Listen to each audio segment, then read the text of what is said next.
Hi, folks! Welcome to the Dungeon Boiz first campaign, Stardust Echos. You are currently listening to episode 4, and shit is about to get real. Well, speaking of shit, this podcast is intended for mature... Well, none of us are actually that mature. Adult audiences only. Because this podcast is a weird, creative, science fiction, Dungeon and Dragons schlump of fun. And because we all say adult things and laugh at those things, and I really didn't follow the script on this one, did I? Well, we all creepily laugh, so be careful of what you listen to, I guess. Don't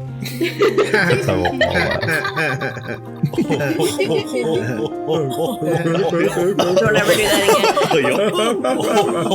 Podcasting is fun. Anywho, content warnings can be found in the episode description. And the Dungeon Boiz is made up of 7 individuals: Justine, Lindsay, Arland, Anthony, Dylan, Grant, and Ellie.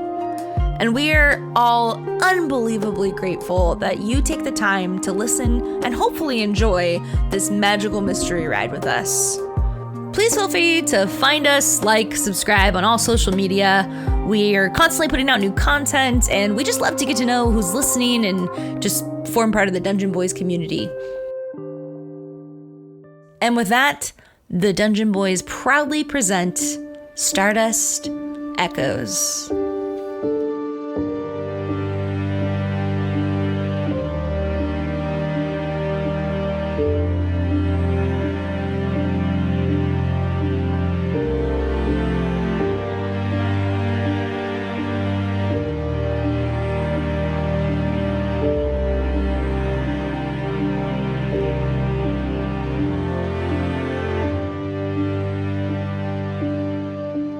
The sunsets on Tarrant 19 are a miracle of quiet beauty.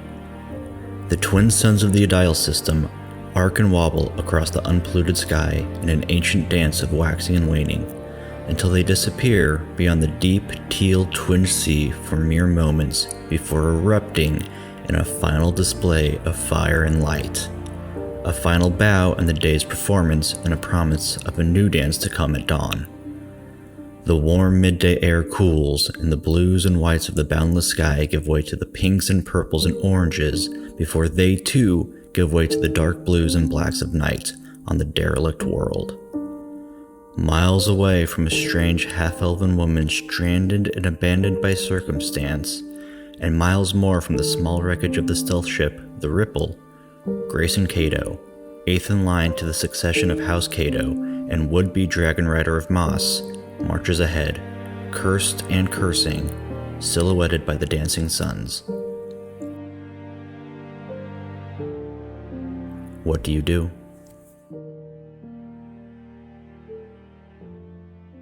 We were headed towards the caves, correct? Yes. Is Grayson heading toward the caves? Were we in the direction in which we were heading already? Yes. I'm continuing down the path towards wherever our destination is. I say we just continue on going so we can find a good place to camp. We don't want to be too exposed in these hills. Last thing we need is to get caught off guard again, so let's not go too far.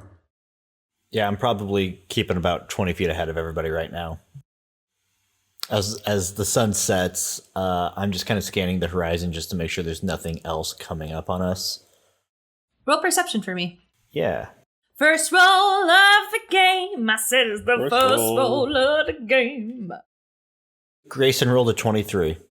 So at the hills, you see, the shining purple flowers, and you notice with your ranger eyes that there's definitely like woodland type creatures running about, like undercover. You notice like old signposts that are rotting with like decay that had like an ancient language written on it with vines around it.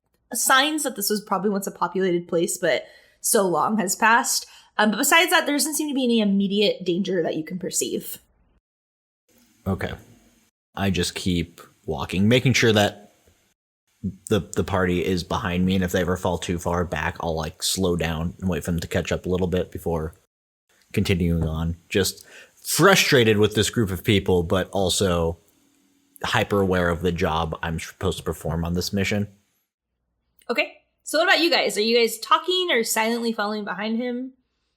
I think Temple's probably doing he's probably thinking back, because I'm winding up to a religion check, something to do with this tattoo, trying to figure out some identification of this demon, some way to suss this out. I think he's kind of going through his logs, right? Yeah, absolutely. Go ahead and roll religion for me.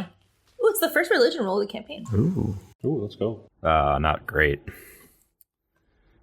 Temple rolled a 7. Temple, you go through your memory files and try to look. You are aware that this is a demonic tattoo. But besides that, you're not really sure how to place it or where to place it.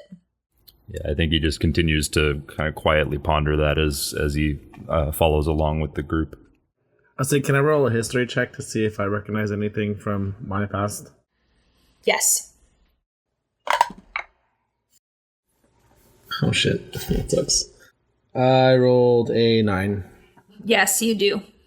Would you like me to say it in front of the team, or would you like it to be privately sent to you? Can you send it to me, please? Ooh, interesting. Nice. Intrigue. Mystery.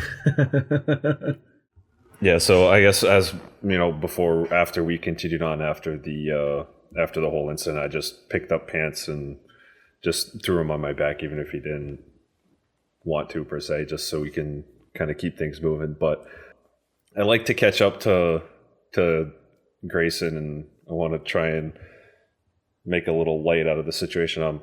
Grayson, I know you were involved with demons and shit, but did the tattoo hurt at all when it was going up your arm?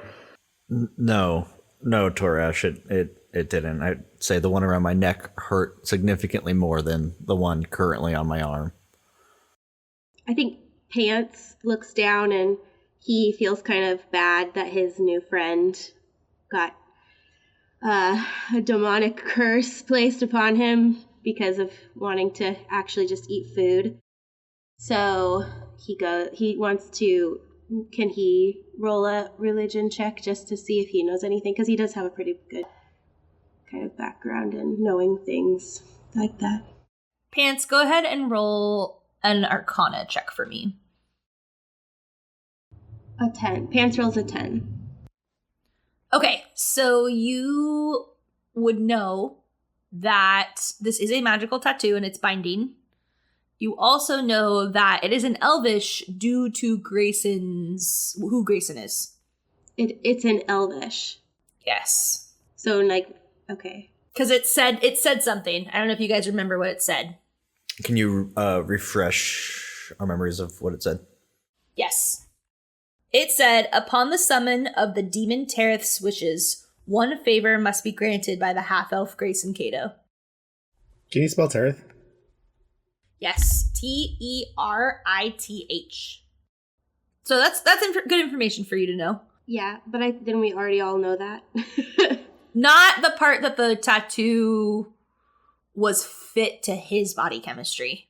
Oh, okay. So I For all know you that know, Six could have gotten the tattoo, and it could have been an Elvish too. You know what I mean? So by me rolling the Arcana, I've learned that it somehow can magically adapt to an individual. So I can say that.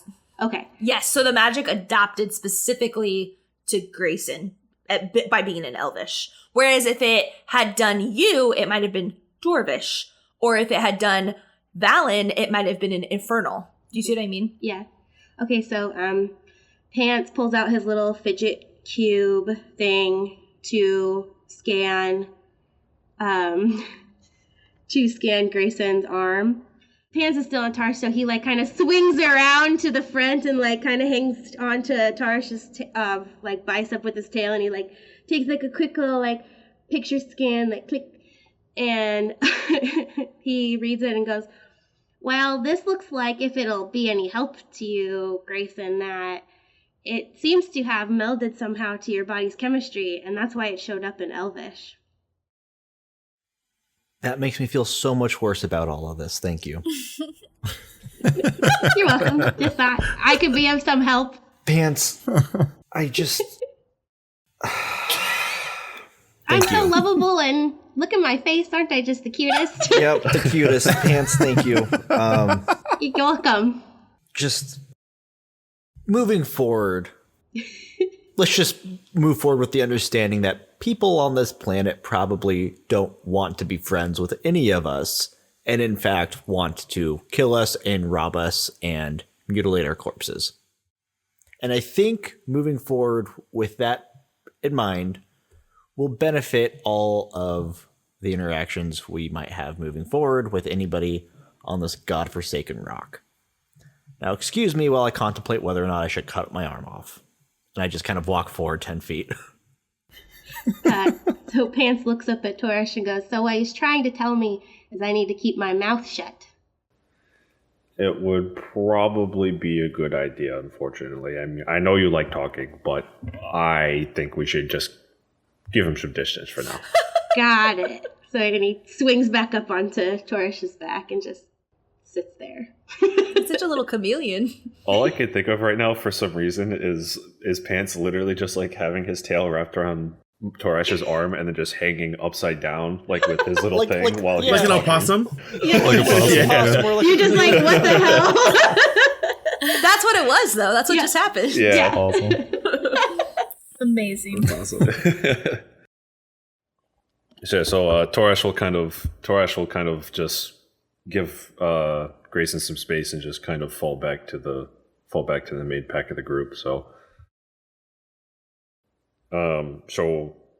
Panch, what you were saying is I just want to kind of tell the group all this. From what you were saying, the tattoo was like formed to Grayson specifically?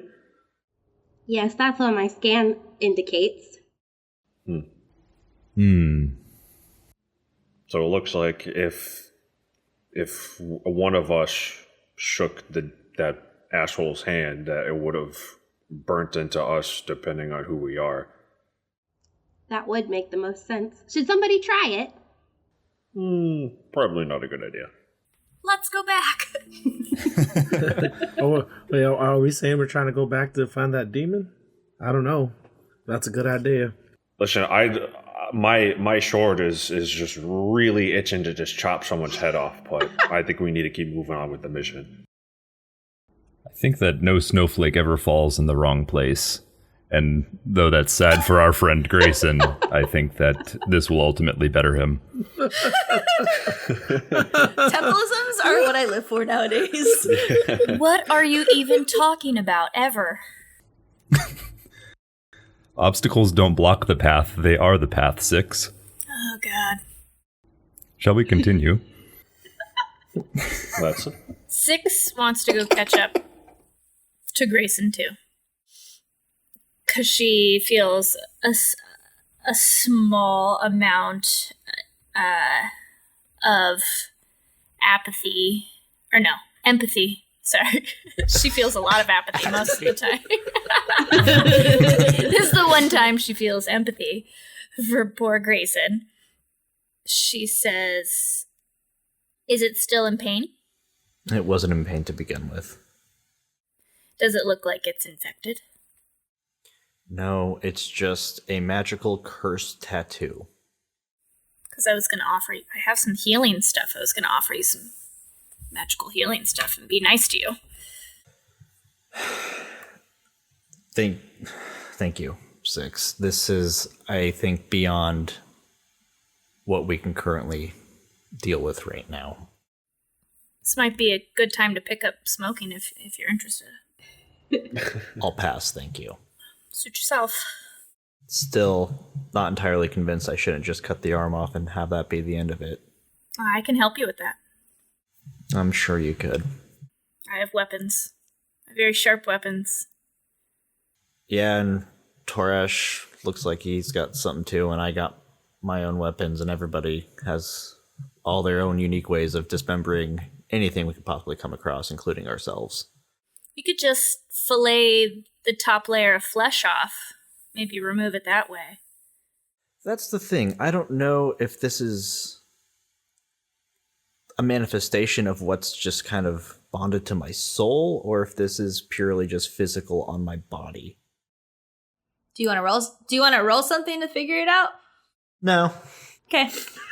Just making sure that wasn't a cue for me. No. Either way, I don't think losing an arm in our current situation would make me beneficial to the group in any way, shape, or form. And my top priority right now is to keep all of you safe, which I guess me kind of taking this does that as well. Better me than any of you, I suppose. Prove my worth on this mission and all that. Well, what did we learn from this? That we should shoot first and ask a question later on this planet? Yeah, absolutely. I'm glad you guys learned that after Terrawin. Just saying. Because she was That nice. would have been awful. Yeah, it would've been Hey, rough. where is she?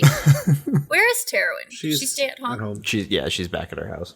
She said she wanted a day or two to think about your offer. Got it. Six, what do you think about all of this that just happened? This, what we're finding here, demons disguised as Fae. Well, that's why I asked Terrawin why we needed holy water. I don't know what I think, but I think that whatever mission we're on has not been accurately described to us as to what we're actually doing here. Something feels a bit hinky, if you know what I mean. I do. And hey, I clasp Six on the shoulder. I no longer think you are the most threatening thing to this mission anymore. Your tattoo is. I was actually going to say Pants' mouth, but Yeah, that's probably accurate too. Cool. So at this point, the sun is down. You are pretty much in complete darkness, besides the stars above you. How close are we to? How much ground do we cover in that time? You're probably about 2 hours away from the caves. I think during the time that we're walking in the complete darkness, I'll at least have my hand on Temple's shoulder, at least just kind of guiding him along, just to make sure that we don't lose him and he gets lost. Thank you, Dorash. I think Valen's gonna kind of spread his wings a little bit and fly up about 20 feet. Just fly up and above to kind of survey the land to make sure, nothing comes up, because I can see 60 feet. Go ahead and roll perception for me. I just gotta get rid of that dice. Uh-oh. Dice jail. Put it in timeout.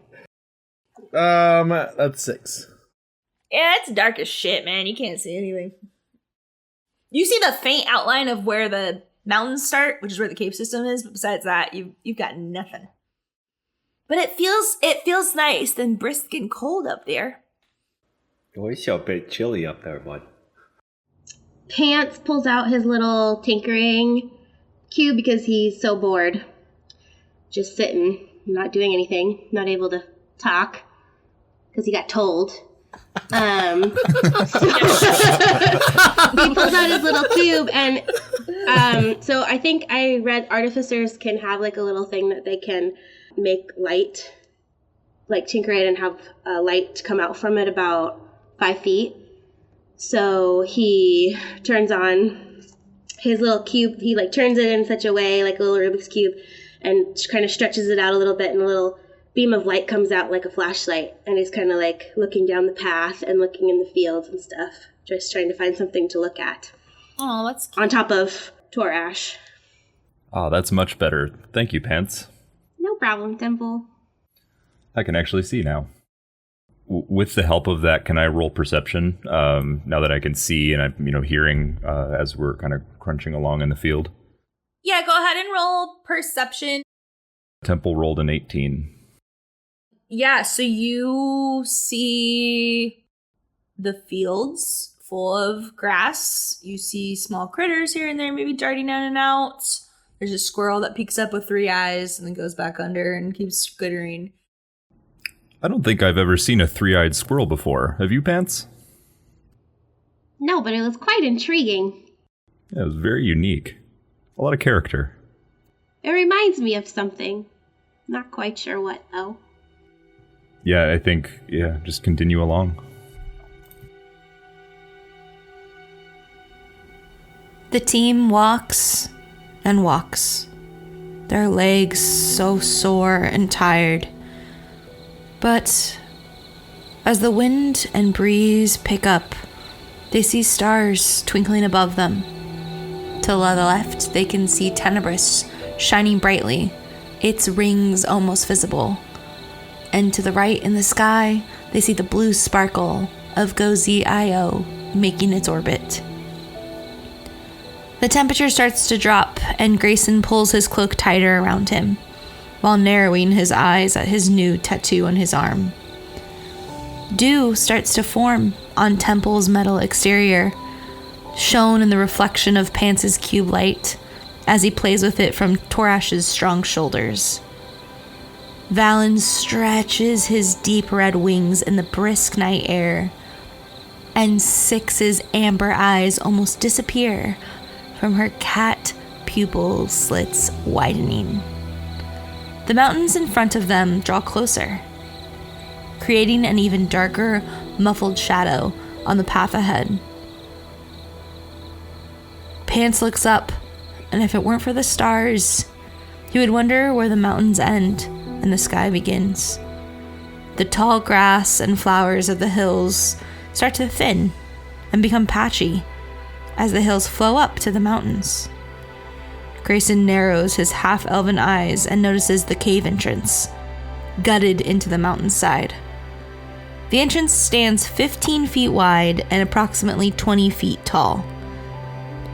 It is pitch black, almost as if it has curtains of darkness pressing against the entrance, and even the light from Pance's cube, the darkness seems to eat alive.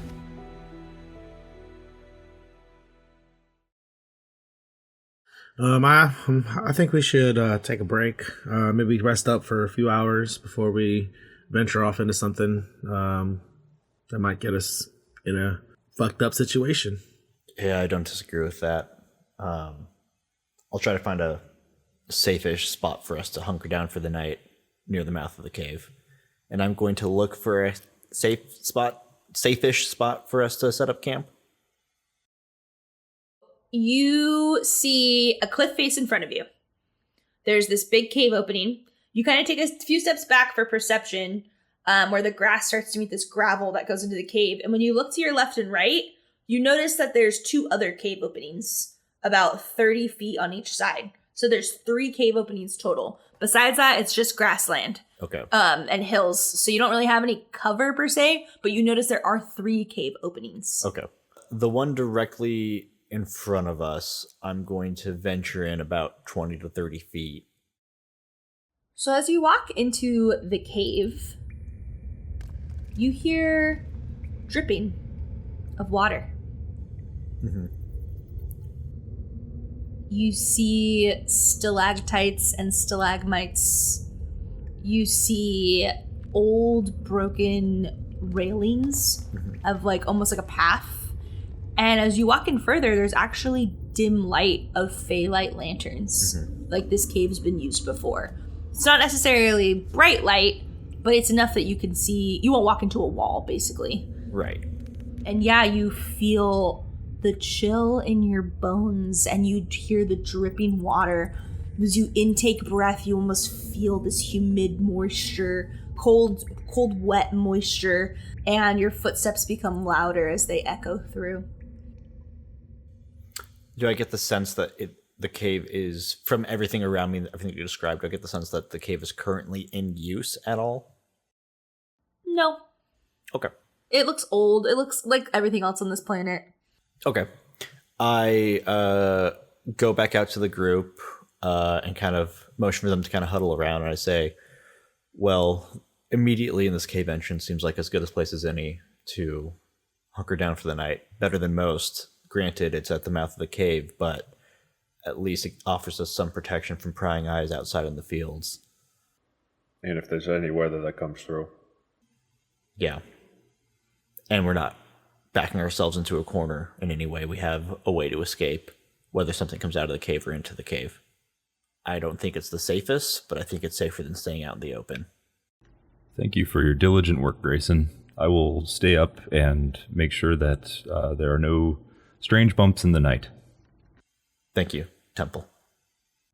Pants, may I borrow the light cube? Oh, sure, Temple. He tosses Temple the light cube. Thank you. Torash, I'm sorry, what were you going to say? I was just gonna say, let's hit the fucking shack. My feet hurt. Alrighty. Yeah, let's get some sleep. It's been a long day, and I feel like we have a long day ahead of us tomorrow. Six finds a little cave mouse and immediately turns into a little kitty cat and starts just what is that called? Batting it around. She starts stalking it and crouching and then pouncing and grabbing it and tossing it and then letting it go and then stalks it some more and pounces. Aw. It's adorable. She turns into a kitty. Okay, so you're winding down. Do you guys plan on taking a long rest here? Like, what's your goal? Yeah, long rest. Mm-hmm. Yeah. Yeah. It's been a long day. Torash is just gonna go right to fucking sleep. I think it's been I think it's been that kind of day where we're all just gonna fall asleep. Yeah, I stay up just kind of making sure everybody is safe. I know Temple is like on watch, but Grayson just being kind of the security officer on this mission, just make sure everybody is asleep before he finally allows himself to fall asleep. Temple, you're in sentry mode? You're like a fan? Yeah, he sat down next to where Torash, I think, landed, and sat down with the light cube and is keeping watch. Okay. Everyone roll survival for me. Ooh, boy. Yeah, that makes sense. Uh-oh. Thankfully, I have a good survival. Grayson rolled a 17. Oh, no. God damn it. Oh, no. Pants rolls a 2. A natural one, and that turned into a 2. Yep. Natural okay. one. Okay, Let's be go, right back. natural Hold on. one. Sorry, I forgot. He's taking a shot! Oh, there it is. Oh, yeah. Dylan has whiskey now, too. Oh, well, Dylan's chair's like just spun. Yeah, Dylan's chair's empty. He's all, the minute that natural one rolled, he's like, I have to go get whiskey. Where the dog? All right, hold on. Sorry, I'm back. Okay, wait, hold on. Sorry. All right, so Pants rolled a natural one, which turned into a 2. God damn, Dylan. It's not fair. Just fucking right out of the bottle, just faced it. Yeah. That's what's I up. didn't have a glass. I'm sorry. It's so barbaric. I have shot glasses for him. He does not use in them. my perimeter, not in my wingspan. God damn it. A real wife would be standing behind him holding a shot glass, right? I'm just ready. kidding. I have my little solo cup shot glass again, so. I love that little baby solo cup. It's so cute. I just That's want to nurture it adorable. and take care of it and watch it grow. Into a big solo cup. One day you're gonna be a big solo cup. Valen rolled a 14. Torash rolled a 13. Temple rolled a 19. 6 rolls a 5. Okay. Thank you. So do we sleep through the night? You sleep through the night. Okay. Wake up. Thank you, God. Wake up. Thanks for that. That was awesome. Oh, don't worry. It'll be used later. Oh, Jesus Christ. So Valen wakes up, kind of gets up, walks out past Temple and kind of out in the field just to kind of take a look around and see if we missed anything and see if there was anything that we couldn't see in the dark. Just kind of scanning the horizon and whatnot. Yeah, so the sun comes up. There's dew on these purple flowers. So you see almost like a rainbow of like these light lavenders into these deep mystic purples as they kind of sway in the wind with the dew covering them. And yeah, it looks pretty much the same. It's, obviously a lot easier to see. You see some birds fly above, squirrels running around. Besides that, nothing much. Grayson wakes up and after kind of stretching and kind of making sure everything around the campsite is okay, pulls out his rifle and starts like field stripping it and cleaning it and putting it back together. Pants uncurls himself from the floor and kind of rolls up sleepily and sits up and is just looking around. Torash will just wake up and just be kind of curled up and it'll be... Horns! Oh, what? Horns. Oh, shit. God, that's not probably one of the best night's sleep I've had in a long time. I like sleeping on the ground. What about you guys? What's with you dragons dreaming about your horns all the time? Oh, I don't know. I think it's just part of our dragon blood, and we just don't want them cut off, scratched, or anything. I don't know. I like my horns. It's kind of like makes us who we are. They're quite attached to us, if you haven't noticed.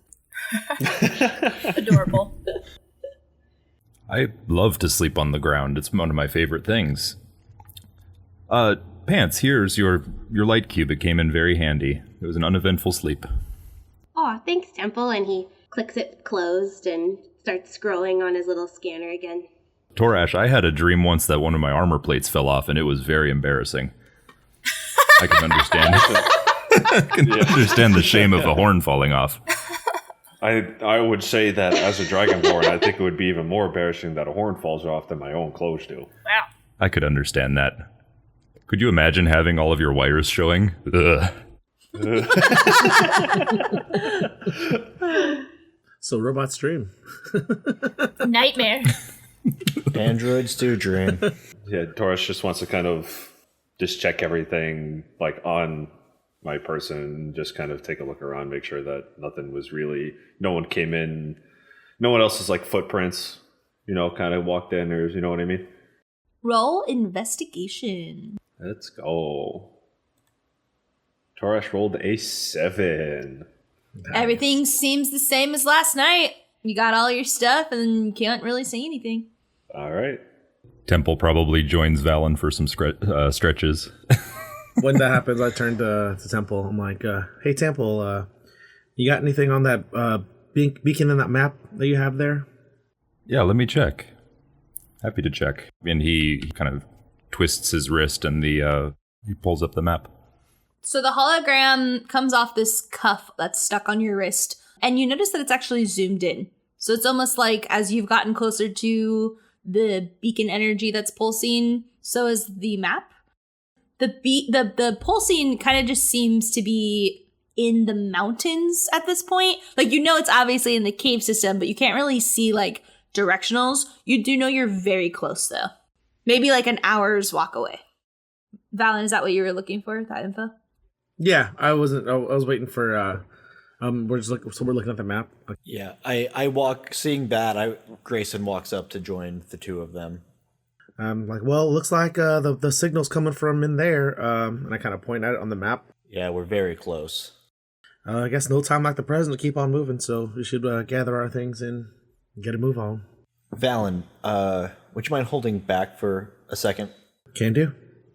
I don't mean to sound insensitive or come across as insensitive, but out of everybody, you seem to possibly have the most insight as to how do I get rid of this? And I pull my sleeve down with the demonic tattoo on my arm. I haven't seen anything like that recently. I have come across some people that have had things like that in their past. They've told me. But what it comes down to is that's going to be on there until your bill comes due and that demon comes back and asks for something. I think it might be attached to you as a person. There might be no getting rid of it until you actually do something. What happens if I refuse? I don't know. I can imagine damnation, maybe death. At the end of the day, either way, I think it'll be a fight. So I just hope we're ready. Well, we're ready, but let's deal with one problem at a time. This, I suppose, can wait until it can't. Yeah. You're a good man, Valen. I kind of give him a nod. Glad you're here, and I just kind of punch you in the shoulder a little bit. I'm like, let's go get this beacon so we can get off this damn rock. Goddamn straight. Okay, so I'm assuming the team all starts walking deeper into the cave? Yes. Pull my sword hilt out and I just have it in my hand. Just to have it in my hand. Pants, do you want to ride again? Or do you want to walk on your own? Heck yes, I want to ride. Grab Pants and throw him back up on my shoulder. Yeah, you walk deeper and deeper into the cave. It gets darker, but like I said, there are these interesting type old lanterns. They look very ancient and old that have little fey lights bobbing inside. Some flicker, some don't work, but for the most part, you have a dim sense of the direction you're going. Temple, do you still have the map out as you walk? I think if it's giving helpful turn by turn, if it's like giving a readout of the cave as we're going, or is it just sort of like where the bracelet is in relation to the? To you, exactly. I think, yeah, you know what? I think he keeps his arm out, you know, just stiff like an action figure, right, and just kind of has it there and for others to glance at as we walk. Temple has this projection of a map above with a red blinking light, and so there's a slight bluish glow that is follows you as you go. That on the walls you see crystals, dripping streams of water. The beacon pulses red. The cave will turn red for a minute, and then besides that, it's like a glowing light. As we're kind of walking down, I just remembered that. Did Terowin say that there were Odin crystals in the caves? She did. Everybody keep your eye out for them. Yeah, I was gonna say, as we're walking down, I just want to kind of keep my eye out and see if we can see if I can see like an outcropping of like Odin crystals. Would we know what they look like in the raw form? Yes. I have a question. Yeah. So what you're saying is that the cave will occasionally turn red when the beacon glows. Like the beacon itself or off the map? The map. Got it. Oh. Think of old school radar in movies when it's like the red's beeping towards you, like beep, beep. But because it's so dark in here and he has the map projected, it will like kind of shock your eyes for a second because everything will turn red and then all of a sudden it will be blue again. Gotcha. Cool. Just trying to add flavor. Word. Yeah. Word. Magic. You keep walking and you get deeper and deeper until you reach a fork in the road where you can go left or right. Pants sees that we're at a split in the caves and comes up. So he comes up with an idea. Split the party. Hold on 1 second. Let me look at my notes here. Sorry. You're okay. We say split the party. Wait, splitting the party? We should split the party. Yeah. Yeah, splitting the party. That's what we do. You never have to be sorry for looking at notes. If anything, it makes it literally makes a DM have a brain orgasm. Someone's taking notes. He remembers, he goes, so I remember Terowin mentioned that there might be Odin crystals down somewhere in this cave. I happen to have a crossbow with arrows that I have magically given the tinkering ability to scan things, just like my little fidget cube thing that I have. So if I shoot the arrow, scan it down as far as my arrow will go. So I could shoot a scan arrow down one side and another one down the other side and see if I can pick up any magical power emitting from anything. I can't tell you exactly what it would be, but I can tell you that there's something magical. Hey, if you shoot one, I'll shoot the other. Pants, that is incredibly useful.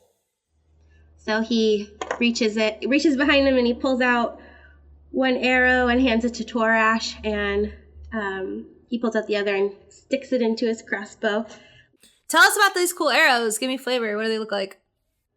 Oh, they're so the arrows are kind of like they're wood, but then the tips of them have little microchippy looking like veins going through the arrowhead that he has kind of tinkered with and made. So it kind of looks like the same idea, the same kind of technology as his fidget cube that he uses. So it's all kind of related and it's all kind of connected to one another that way.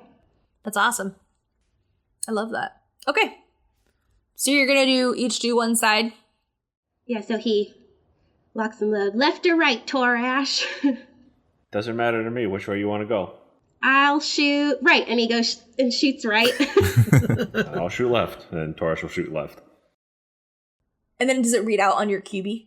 Yeah, I can like pull up my scanner and read it on the cube. How many of these arrows do you have? Well, I have, I have 20 arrows in total, and I think I split them up evenly. So for this type of scanner, I do only have 2. Oh, so that was your only 2. Those are my only 2. But I can make them. Like I can make them again and stuff. Okay, so you pull out your cube, Pants, and you hear like a boop, boop, beep, beep, beep, boop, beep. So the left arrow reads no magic. The right arrow does read magic, but it's of a natural source. So on the scanner, it looks like the left side, there's nothing magical happening on that side. But the right side, there seems to be some type of magical, something naturally magically and emitting from that side of the tunnel. I say we go right. We have to help Terowin, and I think, Temple starts walking towards the Odin crystals. What we think is the Odin crystal. We think it's Odin crystals again. I have no idea.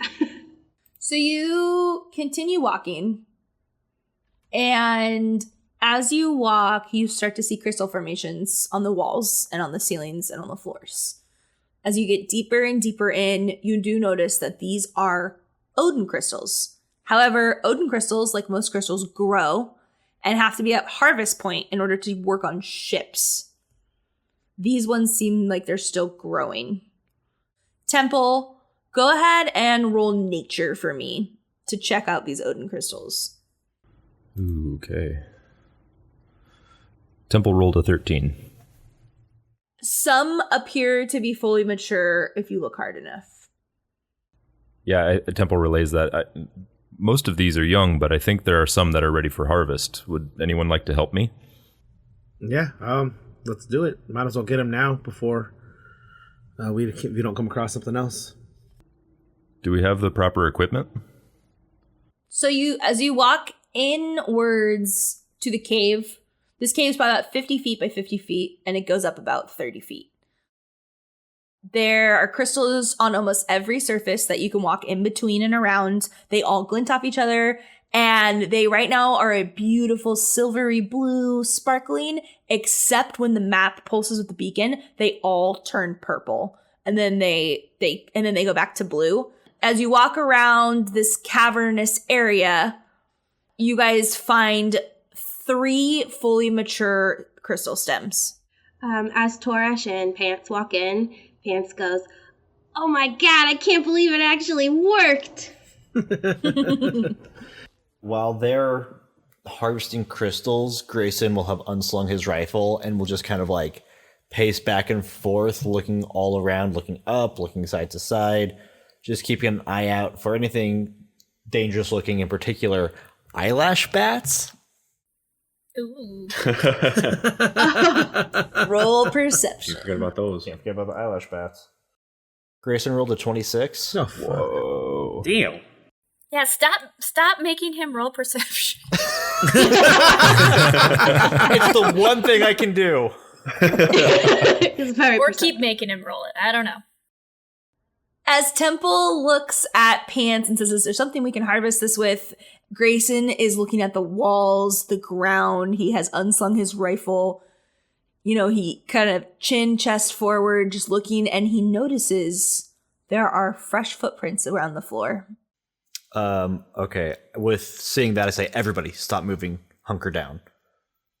And I whisper to everybody, "Someone else is here. There are fresh footprints on the ground. I don't know who. I don't know where they went. But we're not alone here. Be ready for a fight." Don't tell me what to do. 6. Tarsh will pull his sword hilt out and just have it in his hand again. 6, Toresh. Can you stay here with Temple and Pants? Valen, come with me to help me follow these tracks. All right. I pull my blaster out, kind of at the ready. And I go to try to follow the tracks down the cave a little bit. Roll investigation with advantage. Yeah, because there's 2 of us. Yeah. Grayson rolled a 13 with advantage. Oh. So as you weave around these crystals quietly and follow these tracks, you get to another entrance area of the chamber, and they fade away. They're no longer there. Like, you can tell they were going that direction, but whether another creature was over them or they tried to hide them, you don't know. They're gone. Okay. Seeing that, I motion for Valen to come back with me to the group. Oh, and also you'd notice there are 2 other entrances in this cave. Okay, great. So there's 3 total. The one you came from, and then there's one in the upper left and one in the upper right. And where did we follow the tracks to? The upper left? Upper left. Okay. Once we rejoin the group, I'll say, all right, the tracks lead up and out of the top of the cave. There's another exit to the top right of the cave as well. But if we're going to harvest these crystals, let's do it fast. I don't want us to be sitting ducks in here. Do we even have the proper tools to harvest these? I don't know. Well, I have some smith tools. Fuck, I didn't think someone would have them. Okay. So Pants can harvest them with Smith's tools. However, you do have to roll for it. Okay. Let me pull up Smith's tools. Haha, I have smith tools. Are they explosive? These aren't explosive, are they? Okay. Tink, I'm just, bang. exactly. Like you pull a natural run, the whole cave explodes. Everyone dies. Roll new characters. We all collapse and we all Start die. over. So, just for our listeners here, Smith's tools allow you to work with metal to beat and alter its shape, repair damage. Also, though, it helps you work with any raw materials of useful items. So basically, I'm going to have you roll. If you roll higher than a 10, then you're going to be able to harvest them. So there's 3 full stocks that you can harvest. Pants, you look at these crystals. You pull out your Smith's tools, a big smile on your face with your fangs popping out. And I would like you to roll sleight of hand to try to remove these crystals properly without shattering them. Pants rolls a 17. Nice. Ooh, nice. Very nice. Awesome. So you look at it, tink, tink, boop, and it perfectly pops off into your hands. It's a perfect Odin crystal. It's like Stardew Valley. Tink, tink. It is like Stardew Valley. So I grab the Odin crystal and I put it in, I like, look what I did. And I put it in my little pack. Great work. We need 6 more. Way to go, Pants. Can I, and then he goes over to another one. While this is happening, Grayson will have scouted ahead a little bit in this same cavern and just kind of tried to hunker down behind a crystal with his rifle traced at the entrance to where those footprints exited, just to keep a beat on anything coming through the door or that entryway. Awesome. Okay, Pants, go ahead and say your roll. Pants rolled an 8.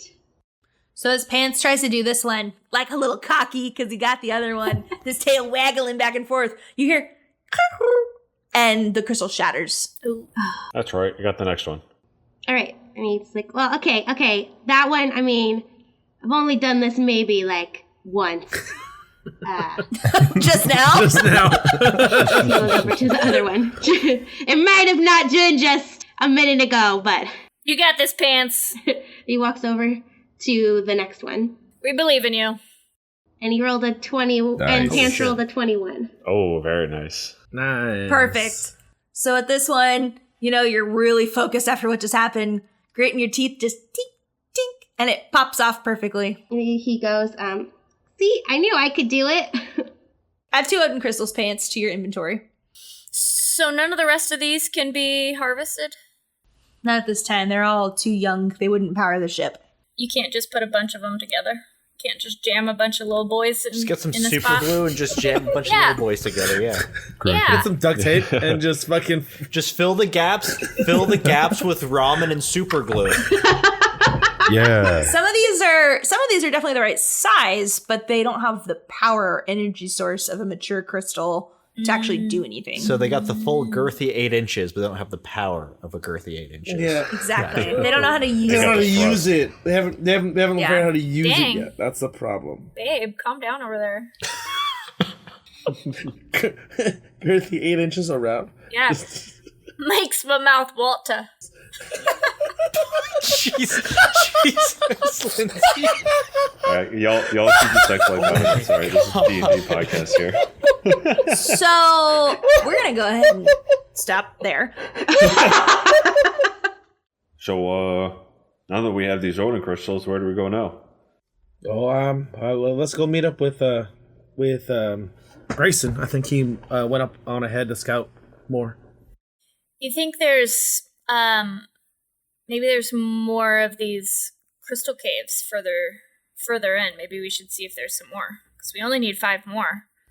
Yeah, but let's see if we can find anything along the way. I'm not trying to stray off too much, but we do have a mission to go to. Temple, do we know what direction we should be going? Temple holds up his arm again, and God tells him which way to go. Oh, nice. Hell yeah, God. God's a piece of shit and was checking something on her notes. What did you say? I'm so sorry.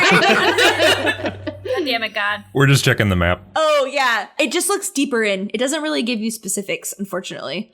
No clue for left or right out of this place. Sadly. Thanks, God. Well, up to the left, that's where the footprints lead. If there's anything else tracking this beacon, it might be that way. Only one way to find out. Is anyone keeping track of which way we've been going to make sure that we don't get lost down here? Yeah, I'm an excellent survivalist. Put that to the test. Did to think back, did Terowyn say that she traveled through here often? Like, wasn't this like a regular like thing? Or no, that was passageway underneath that also led to the caves under the hills. Yeah, so she would go underneath the hills in the passageways. She would definitely not do this. I've been making claw marks on the cave walls. To the left, to the left. As Six glides her claws seamlessly across the crystal-speckled cave wall, the team turns to the top left entrance. The small passageway is barely wide enough for Torash to fit through. Grayson confidently surveys the team before lifting his rifle and making his way forward. Temple immediately follows, his arm still held stiffly forward with the map illuminating the dark passage in deep blues and purples. Torash grabs Pants easily with one arm and drops him lightly onto his shoulders, where Pants' eyes widen as they enter the small passageway. Six, silent as the cave itself, pads in after. And finally, Valen looks back to the crystal-filled cave and to the team ahead. He clutches his wings in tight and follows, bringing up the rear. They carefully move as a unit until they reach another cave chamber. The ceiling rises high above them, and to their right, a small rock formation rises from the floor, and a turquoise waterfall trickles behind it into a small pool. Small pools and puddles are scattered throughout the space, making the air damp and cool.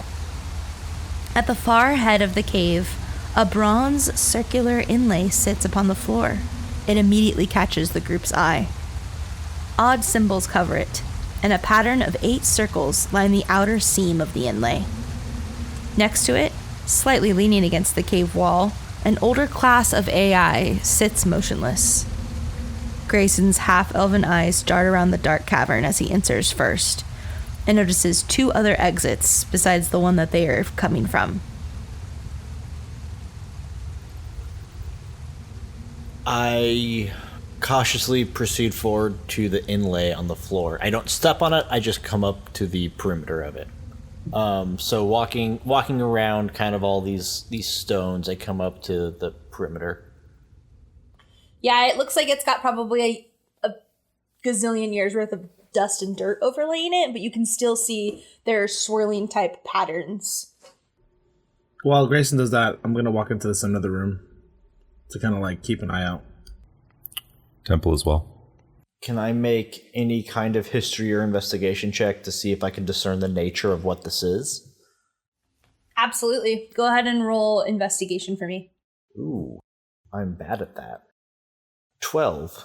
He's got a +0. He says I'm bad at it. Yeah, it's not. Some of you over here with like a -3 in charisma. Why you gotta call me out?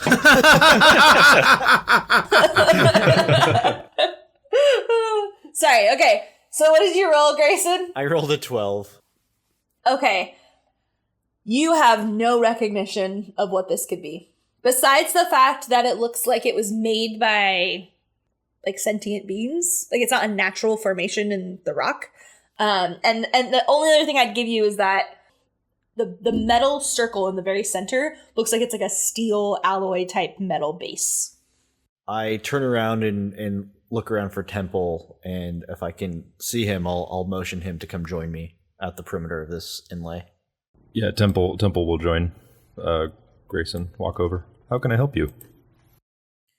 Temple, you've been around for a very long time. Granted, not as long as Terrant 19 has been abandoned, but does this mean anything to you? And I indicate at the inlay we're standing at. Over. Yeah, Temple looks from Grayson down to the pattern on the floor and thinks back to art and sort of designs that he's seen in his monastic trainings. Temple, roll history for me. Temple rolled a 6. Temple feels an emotion of anger, but does not understand why. Temple stares down at the symbol, kind of unmoving, and some of his motion and stuff is kind of uncanny at times, but in this case I think maybe Grayson, you notice that like I'm kind of locked in on this, not moving, not really like visibly like upset or anything, but just like stuck and not responding. While it's happening, you guys might hear some like little like beep beep beep beep beeps coming from Pance's cube while Temple's having his moment.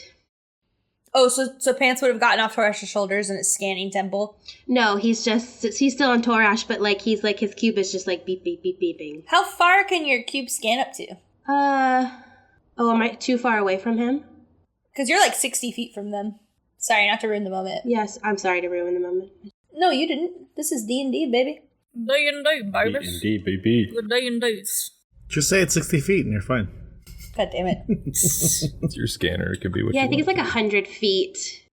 Okay, then you're definitely good. Cool. So Temple locks in, unmoving. Grayson kind of looks in him, and right at that moment you hear of Pants' little scanner. Grayson, go ahead and take the moment back. I, seeing Temple kind of stuck, I say, Temple, and then I move my hand in front of his face and snap my fingers, say, empty one, trying to get him to come out. Yeah, Temple raises his head and turns towards Grayson. Apologies, I don't know what this is. You still here with us, bud? Yeah, that was odd, wasn't it? I think I'm fine. But no, I don't recall what this is. Okay. I don't think we should touch it. I agree. After all, our actions are our only belongings. And, you can tell he's kind of off. Like, the things he's saying aren't quite like, he's bothered. So I think he kind of walks away from it, or makes his way kind of back towards the center of the room. Yeah. Pants, can you put your little could you put your little cube on the inlay? Oh, yeah. Sure. I could probably do a magical identification scan on it real quick. Yeah. Torash will go walk over.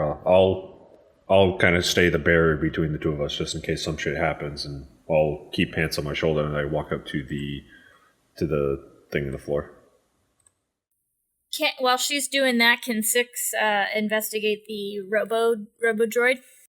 Yeah. So 6, you walk up to this older looking AI and lean forward and looking at it. Go ahead and roll investigation for me. 6 rolls a 20. Nice. Holy shit. 6, you actually notice that this AI might still be active. What makes me think that? Just by the way it is. What's it doing with the way that it is? It's stationary, but you notice that there's not a lot of corrosion on it. It doesn't look like as old as some of the other things on this planet. Is it humming? No. Is it making sounds? No. Is it beeping? Is it blooping? Does it got lights? No. Okay. It has buttons. Are the buttons lighting up? No. Okay. Just push the buttons. Hey guys, this droid doesn't look very old. Or at least it doesn't have very much rust or corrosion like the rest of the planet. There's some buttons on it. You think we should press some of these buttons?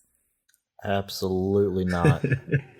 I was gonna say, as we get into this, and you hear Val say, I don't think that's a good idea.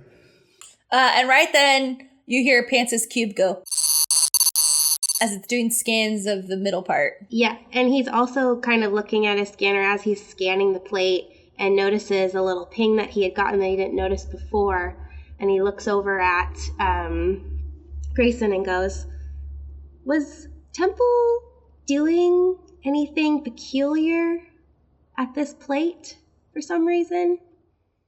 He just seemed stuck in an odd feedback loop for a second. Ah, interesting. Okay. Temple is old. Anyway. In the same way Jagald is old.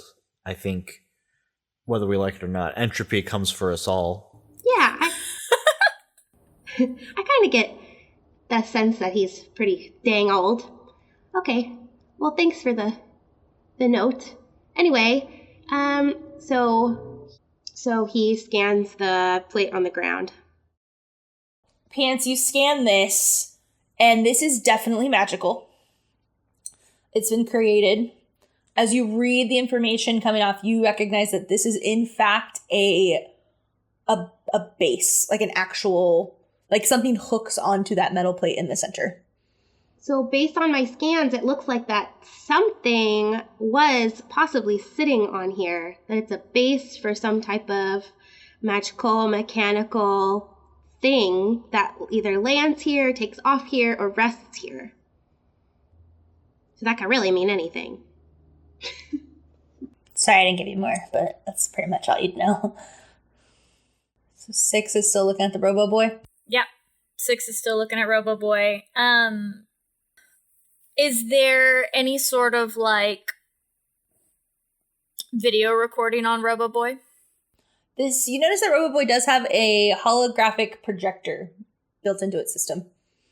Guys, I'm gonna press a button. I gotta press this button. I really wouldn't. It looks like we've got a projection button here. Maybe there's some information on it. We gotta press this button. Yeah, but we don't know what the buttons are. If you press a button, it might turn on the "Hey, I'm going to kill you right now" button. It may not be the projection button. I'm with Torash on this 6. Push it, push it, push it, push it, push it, push it. Did we not learn? Pants. She pushes it. Yeah. She pushed it. She tells him, I pushed it. Sorry, I don't know what to tell you. 6, the minute your pad hits the button, the AI sits up, almost like it comes to life, and says, "Hello, I am Sam, the System AI Memory Unit for the Harper's Guild. To access the holographic information I contain, I will need the microchip key. Hello, I am Sam, the System AI Memory Unit for the Harper's Guild. To access the holographic..." And then it keeps repeating itself over and over. See, he's a nice guy. He's a nice boy. Grayson wants to look it over to see if there's any kind of like microchip port. There is. Is it the same shape and size as the microchip we found on the ship? The AW chip? You could try to put it up next to it and see. I pull out the chip from my pack and see if it'll fit. Seems like it could. Pop it in there. Yeah, I pop it in. The chip perfectly fits and slides in. You hear, almost like when your computer fan gets too hot and is like heating up. Yes. I'm very familiar with that sound. Anthony knows that very well. The AI, you kind of hear that, and it's like kind of like juddering back and forth and tinkering, and then it says, "Hello, I am Sam. Oh, Sam, hi. Hello, I am the System AI Memory Unit for the Harper's Guild." Sam, can you access the information stored on the chip we just put inside of you? Processing key. Some lights go off, and then a projection shoots out. So think of R2-D2 with Leia saying, "Help me, Obi-Wan Kenobi." It's that kind of projection. So it's old, it's kind of corrupted looking. You see a holographic projection in front of you. I'm assuming you all kind of make a half circle around it. Yeah. And there is a female gnome, about 4 feet tall, in her late 40s, early 50s. She looks very tough. She's got a withered face, and you can tell she's pushing buttons on this system. At this point, she looks up and looks sharply to her left, almost like she's watching something. Takes a deep breath, looks all around, Another deep breath and slightly closes her eyes and then looks up almost like directly at you into the camera. And she says, I have a very short time limit to give you quite a bit of information, so history doesn't repeat itself, and the entire Adial system isn't doomed to Terran 19's fate. Currently, as I stand here, the population on this planet is 9 billion. The Harper's Guild has been trying to evacuate as many as we can without raising the Council's suspicions. But it isn't enough. The wormhole is going to open tomorrow. I repeat, tomorrow. I'm getting ahead of myself. We first discovered the wormhole in the year 1000 LO as a system. We were new to space travel then, and we were just wanting to explore. Under the guise of exploration, the Council went to the wormhole and enslaved so many individuals, stole resources. They killed millions. One member of the Council knew what they were doing was wrong and secretly started the Harper's Guild. This wormhole, it opens in our system every 2,000 years. I'm assuming you know that, but just in case, I have to cover all bases. I don't even know what year you're watching this, but I have to let you know that it will happen again. The year that I am in is 3000 LO. The wormhole will open again in the year 5000 if this mission fails. The Council has hidden this information from us. With their greed and access to the wormhole, they want to exploit and enslave other systems and take their military dogs in tow.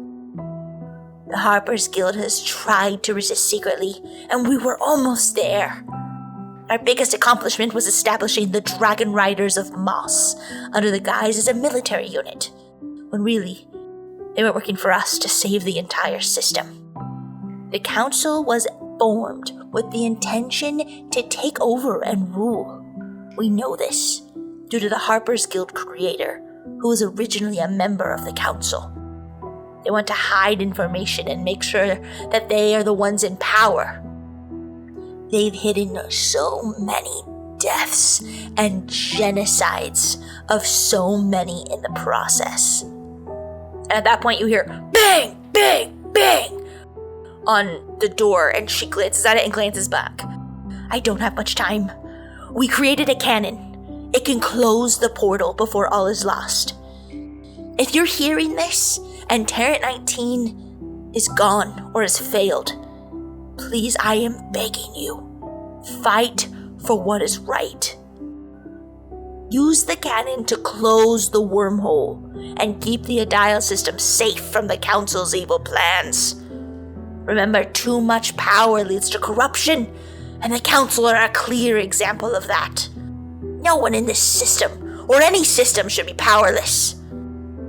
We will be using the cannon shortly to close the portal, so hopefully this recording will not even be needed.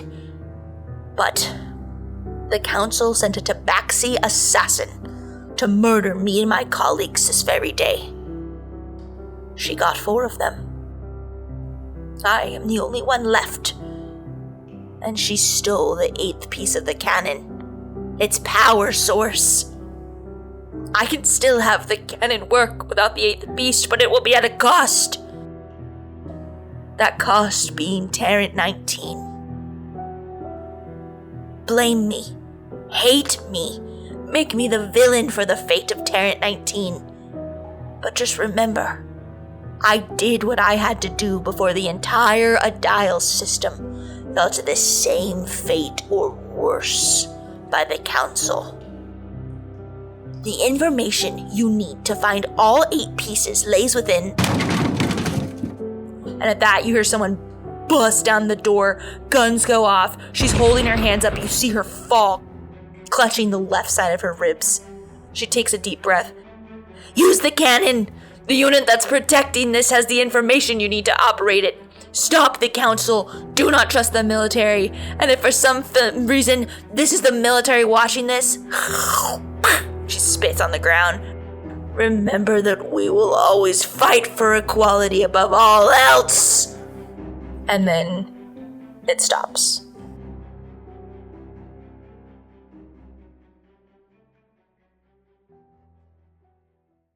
I silently remove the microchip key out of the AI and return it to my pack.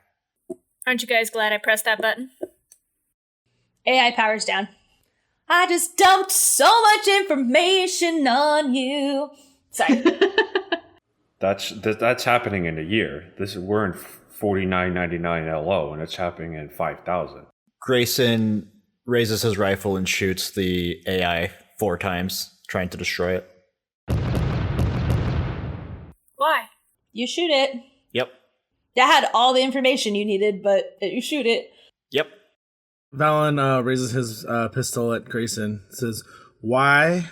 This information gets out. It's all out war. This is new information to me, but this is... What aren't you telling us?" I barely trust any of you, and yet we are all here together, and if this information leaves this planet in any significant way besides the 5 of us, there's no telling how many people it will affect and how many people will die because of it.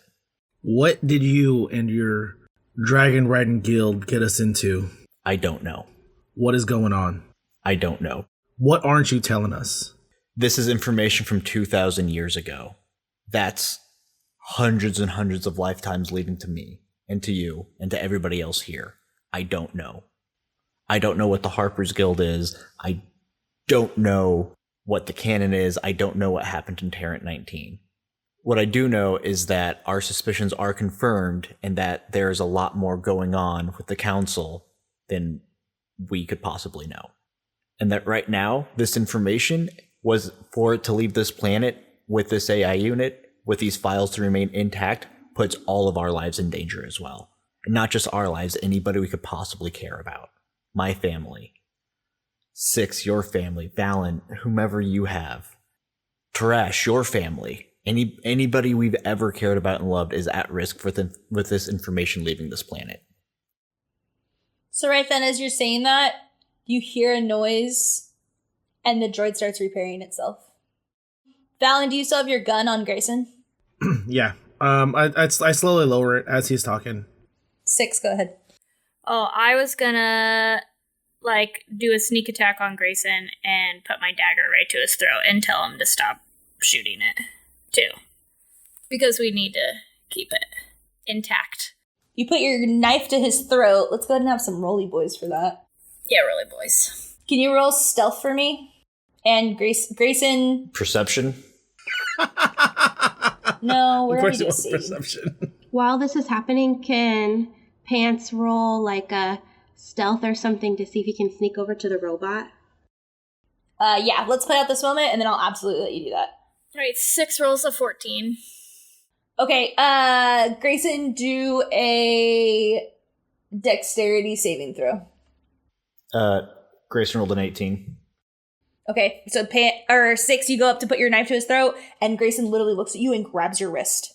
Okay, when that happens, Wait. We got 2 other moments to play out. Oh, sorry. Unless it has to do with this. It has to do with this. So when I see that, my blaster goes up again points at Grayson, and then my left hand points at 6, and then you see the stone start to glow, preparing some kind of magic.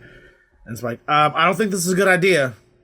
It's like that Spider-Man meme. Yeah. Yeah, holding 6's wrist, one-handed, I just raise the rifle and level it at Valen's head. Okay, so while you guys stand in a triangle of shooting and killing each other, The good old Mexican standoff. Pants sneaks up to the robot, and what are you trying to do? Well, okay. I was thinking Pants would sneak up to the robot and maybe plug in something to it to try and get that information, any information else that the robot might have had.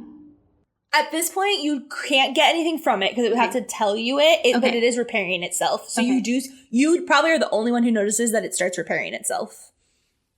So there's that, right? The triangle. I think Temple is going to do the Peacekeeper thing and walk past Valen, put his hand on Valen's outstretched, magic arm and kind of gently apply pressure to lower his arm.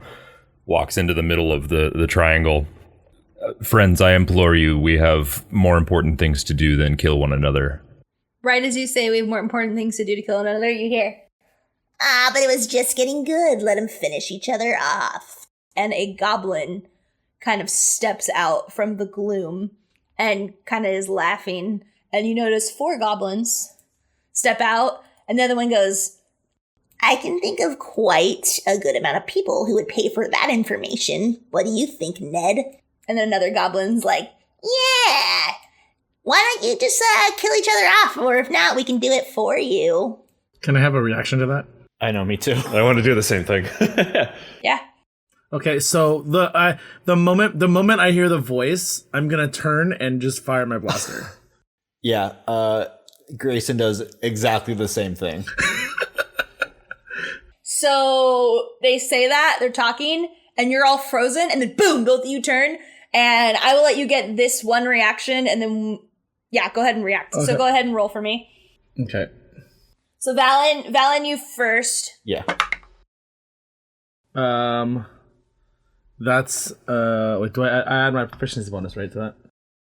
Yeah. Just an attack roll? Yeah, you add your dexterity and your proficiency bonus if you're proficient with crossbows or whatever you're using.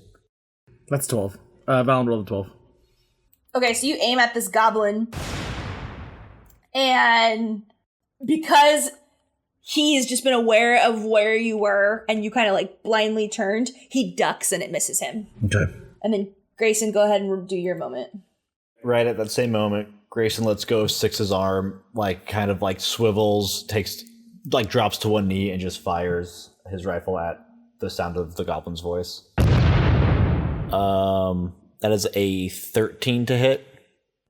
Yeah, as you do it too, the goblin just sidesteps and giggles and is like, Look at them. They're trying to shoot us. We've been on this planet forever. We know exactly where every nook and cranny is. and right at that, he pulls a dagger out. Everyone roll initiative. Let's go. Woo-hoo!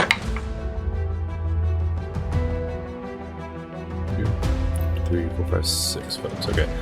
Temple rolled a 19. Valen rolled a 9. Grayson rolled a 14. 6 rolls of 15. Pants rolled a 7. Twice rolled a 12. Well, okay, first of all, yeah. The way I do initiative is I say, blank, you're up, and then this person's on deck. That way, we're all focusing on each other. We're not just thinking about what we're gonna do, and we're really, like, being active in the story. Okay, so let me write this down really quick.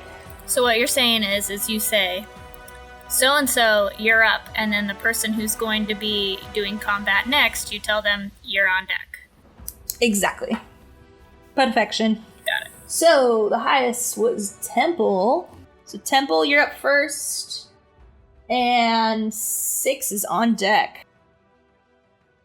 So, these goblins snicker at you and start to close in, drawing their daggers and clubs. And, Temple, your head swivels in attention, and you're up first. And 6 is on deck. If the implications of this information are, as Grayson says, then they cannot be bought or sold. I'm going to apply my fists.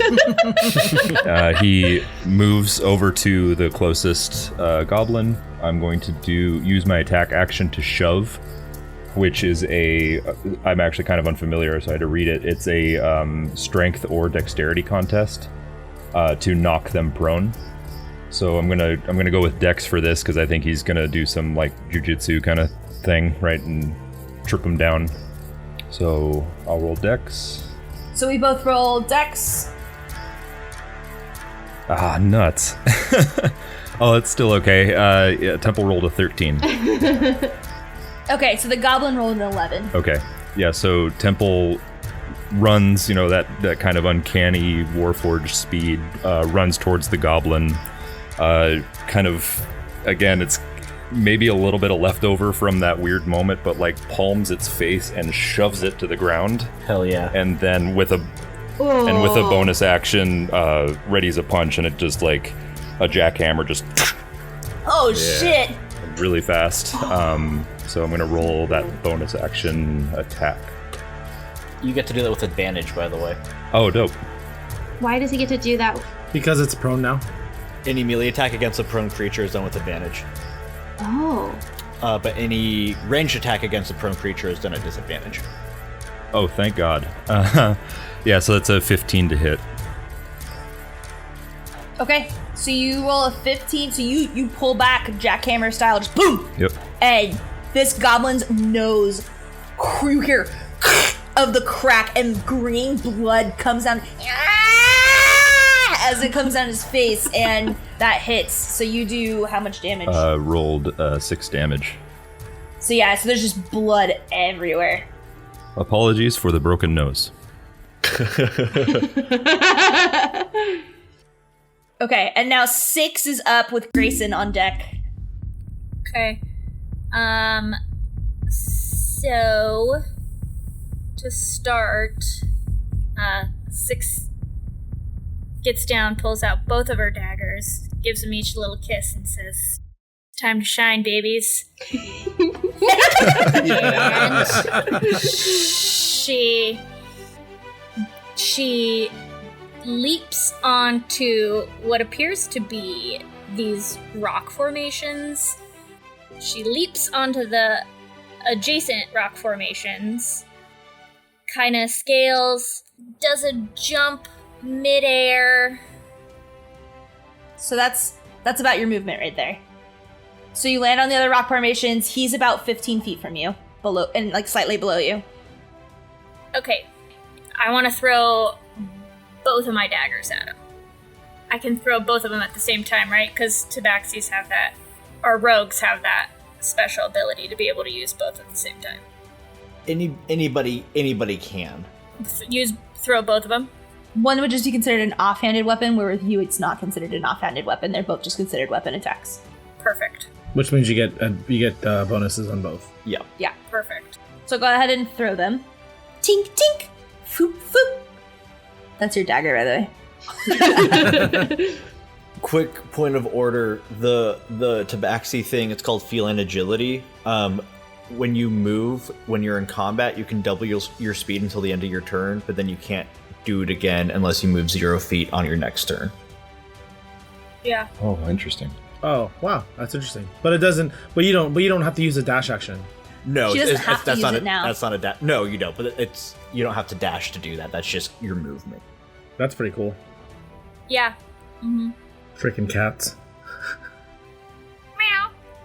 Okay, so you want me to, what do you want me to roll? So you need to click on your daggers Yeah? on D&D Beyond. Hey, click on it. No, I have them, but do I roll the hit Yeah. twice? Yeah. So 6 rolled a 16 and a 22. Yeah, so you pull back and then let these daggers fly and go ahead and roll damage for me on both of those. Do I just roll the d6 again? Or No, where it says damage next to in okay, your yeah. actions There tab, you go. yeah. 6 rolled a 5 and a 6. Yeah, so the first dagger goes in deep in the left shoulder and blood spurts out and he goes, ugh! And then the second dagger goes in the right shoulder and he goes, ugh! And he literally just slowly falls backwards and is completely dead. Yes. Oh, nice. And do you want to do anything with your bonus action? No, I'm good. I feel good about that murder. Grayson, you're up with Torash on deck. Okay, yeah. I'm going to run 15 feet down, so I'm kind of standing next to Tarash, and then take aim at this guy and shoot at him. Pew pew. 13. That probably misses, huh? Pew pew. Yeah, so you do it, and he just saw his brethren get knifed by this tabaxi and dead, so he actually took a step towards that right as that happened, and your shot went barely just past his ear. Flip him off. And then he looks at you and he goes, "Fuck you!" Okay, and then Torash is up with the goblin on deck. All right.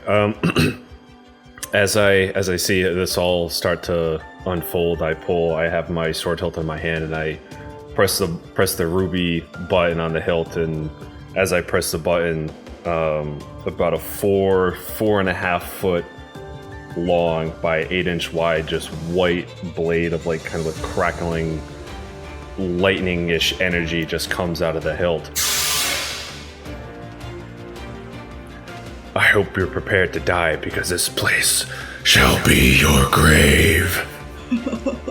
As a bonus action, I would like to rage, and I will go charging directly forward towards the goblin that's directly in front of me, if that's, 5, 10, 15, 20, 25, 30, yeah. So that will be 30 feet right there. Damn. And swing at him with my greatsword. Amazing. Sick, yeah. Your sword is 2 feet taller than Pants is. Dude, it's a fucking lightsaber, bro. It's Fucking awesome. lightsaber, dude. Fuck. But unfortunately, Torash rolls an 11. Literally, you come up and you go to swing down on this goblin, and he's like, ah! And just lays down for a second, and it barely goes right over his long green nose. But he looks up at you and sees your fucking raging face and not stoked where he's at right now. Also, sorry, I know you said the goblin's next, but I forgot to add my initiative bonus. So it's just a +1, so it's a 9. But I said that, but I don't know if you saw or heard. Oh. Okay. Yeah, go ahead, Val. I'll switch those boys. So, as Torash runs down, I'm going to target this guy. I'm going to use my bonus action, and I'm going to use Hex on this creature. So you'll see my hand kind of extend out. Basically what it is I place a curse on this creature within range, which is 90 feet, and until the spell ends, I deal an extra 1d6 damage. Also, I get to choose one ability when I cast the spell to have the creature roll disadvantage at. So I'll just have it be a dexterity saving throw. So anytime he needs to roll a dexterity saving throw, they'll roll a disadvantage. Once I cast that, I'll extend my hand out, and then you'll see my hand like glow green. It'll like be my palm, and then you'll see the creature start to glow green, like kind of like irradiating a little bit. Okay, so you cast it on the goblin in the far back left corner of the cave, who is 35 feet away. And then you'll see my hand kind of go up from a palm, and then kind of to like a finger gun. And then I'm gonna use Eldritch Blast, which is gonna be my action. So cool. fucking warlock. Amazing. Which is a cantrip also, so I can use it as many times as I want. Amazing. Let's hope this fucking hits. The spicy tea. So it's the dice, it's a d20 plus my spell attack bonus. Correctamundo. Is that it? I don't get any other bonuses? Yep. That's it. Alright, it's a 10. Yeah, so you finger gun it, and right as you finger gun it, the goblin goes "Ah," and flips you off, and you get pissed and it misses. Okay, cool. That's my turn.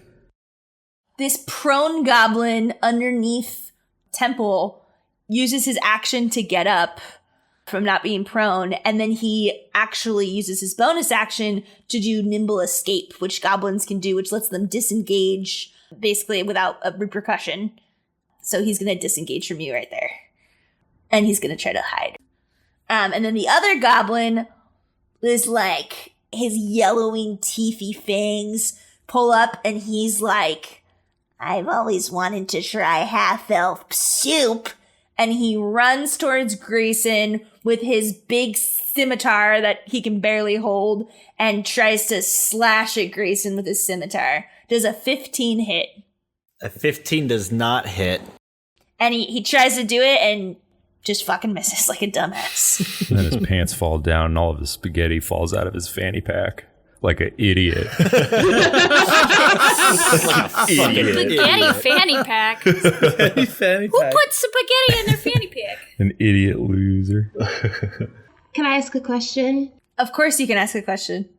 What was the thing that that you were rolling against Anthony's character? What was the deciding number? Oh, yeah. So it's his armor class. Your armor class. Okay. So your AC on your thing, yeah. Okay, gotcha. And so Pants, you're up. Temple, you will be on deck, but there's a goblin between you. So, I don't know. Pants is finding it hard to want to engage in a fight with one of the goblins, especially since he's kind of far away and currently next to the robot that is repairing himself. And he's been this whole time watching and kind of really thinking about what he should do in the moment, especially since now the goblins want the information, and that Grayson brought up a good point that we need to destroy it or it'll cause mayhem in the world. So I think Pants will take his light hammer and try smashing the robot apart. Okay, go ahead and roll strength and add your proficiency bonus. The only reason I'm having you add your proficiency bonus is because he's already partially damaged. Pants rolled a 12. So you hit at it, tink, and unfortunately nothing happens. Do you want to do anything else? And I can't hit it again, right? No. Yeah, so no. Temple, you're on deck. The goblins are up. These red boys over here. I do the goblins in groups because I don't want you guys to have to wait through fucking 4 goblins going. So the one underneath Torash is looking up and is just like, Mommy! And then tries to swipe his scimitar right at your junk. And he rolls a 24, natural 20. Natural 20, goddamn. Ooh. While I am raging, I do get resistance to bludgeoning, piercing, and slashing damage. Halved. So it'll be a 4 damage to you. So he kind of nicks you in the thigh. Okay.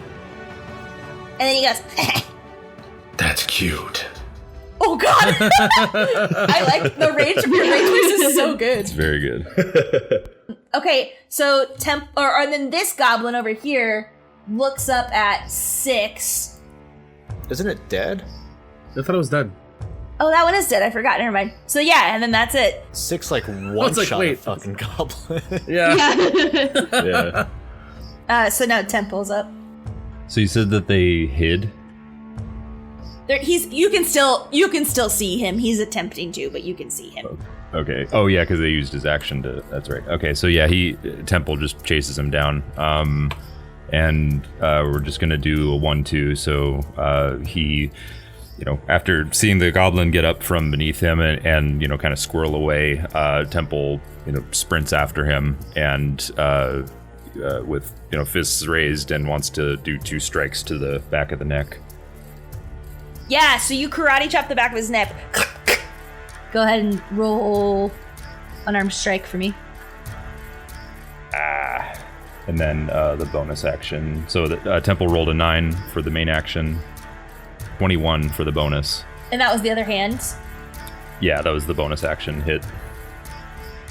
Okay, so you hit the first hand. He's like dodges, but it actually, the way he dodges makes him go straight into your other hand. Yep, 7 points of damage. You hear his neck snap, and he is dead. I think with that, Temple kind of falls to his knees and kind of mourns the goblin. Aww. Yeah, kind of lays him on his back and closes his eyes. And Oh man. Fuck. And then at that, from behind you, you hear from the goblin that's standing close to Grayson, "Don't touch him, you filthy animal thing that's not an animal because you're metal." Temple gets up. Temple respects his request, backs away from him, and that's Temple's turn. Oh, sorry, I forgot to say 6. You were up, and then Grayson, you're on deck. Sorry about that. Fantastic. So 6 takes a knee and gets out her short bow and she aims right for the heart and shoots. Go ahead and attack. 6 rolls 12. I think the goblin's still hacking away at the hex that was cast on him by Valen, and because he's bobbing up and down, the arrow goes right over his head. Shucks. Okay. You can take a movement or a bonus action if you'd like. Sure. I am gonna I'm gonna do a movement, and I'm gonna run towards him, and I'm gonna go use my feline agility. And so what does that do? Does that make it so that I can go? You can move 60 feet instead of 30, but next turn you can't move at all. Correct. Okay. Flank him. I'll get him. I'll flank him. And So you're gonna flank, which means you are basically going the opposite side of Grayson, so he's in the middle. yep. All right, so Grayson, you're up. Torash, you're on deck. I drop my rifle on the ground and reach behind me and pull out 2 what look like metal number 1s, essentially.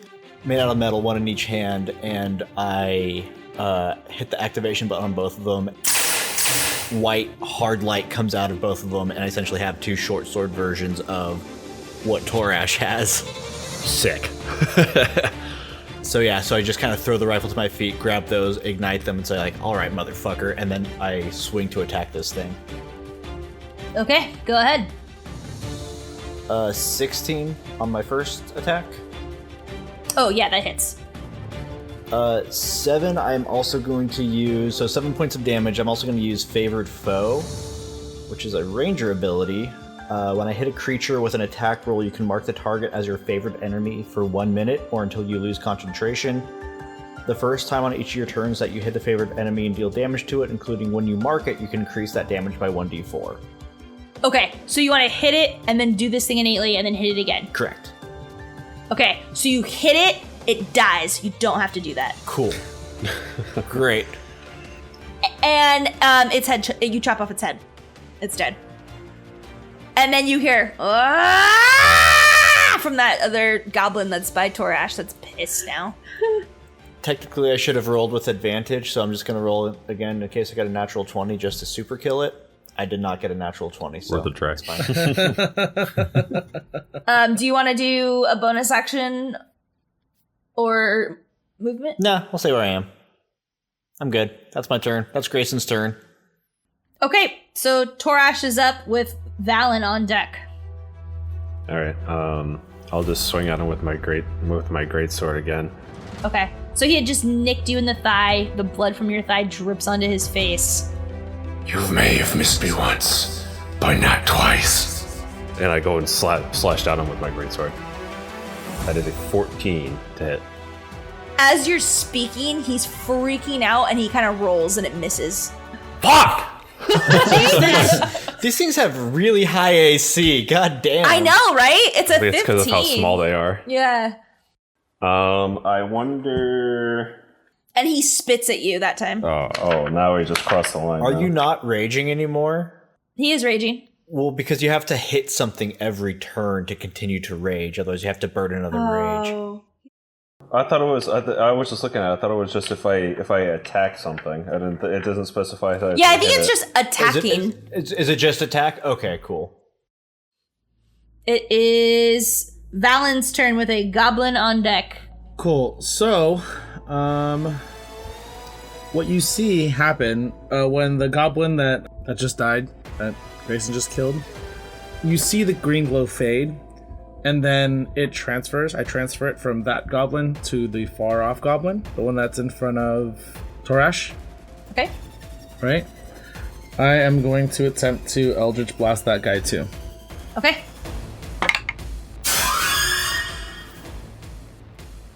Fuck, it's a 13. Damn it. We are rolling really low. I have shit rolls today. Fuck. These goblins are getting the best of us. Yeah, they are. Alrighty. So, Valen, you want to do anything else? No, that's all I can do. Okay, so this goblin is going to basically kind of look at the exit, look at Torash above him, look at the exit. You can tell he's trying to decide what to do. He looks up at Torash, spits on him again. Of course, it goes like to his mid-shin because Torash is so tall. And he swipes the scimitar up again, trying to cut off your junk. Does a 10 hit? It does not. So he misses. And he's this way he's like panting under breath, like he's really exhausted. And Pants, you're up with Temple on deck. So since Pants has realized that he is not strong enough to take apart this robot, he decides to do the only thing he can do and blast a fire bolt from his self at the remaining goblin to try and help out. Okay, so do you move? Because there's a big rock formation in front of you. Oh yeah, I guess. So I can move and then do an action, right? Yep, you can do them in any order. So I move like just past, because I still want to kind of be hidden. So I move just past the boulder before I can see him. Okay. And my firebolt can go 120 feet. And that's 45 feet. So I stand up, ramp up, cough a little bit. Haven't done this in a really long time because I don't normally engage in combat.